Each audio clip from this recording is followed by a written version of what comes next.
Hi everyone, in front of me I've got a CROSSCALL Core M5 and let me share with you how to change video resolution on this device.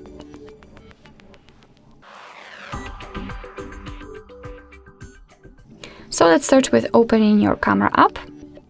And currently we are in the standard photo mode, but that's okay, we do not really have to switch it to the video one because all of the options are in the general section. So all we have to do is to enter the settings icon in the left upper corner and scroll down to find the video camera.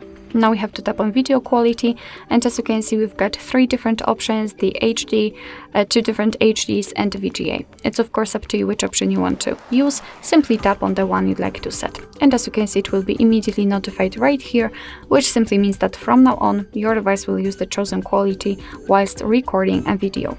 Of course, as I said, it's up to you which one you want to set, but I highly recommend to keep this option turned on, so the first one, as it is the best possible here.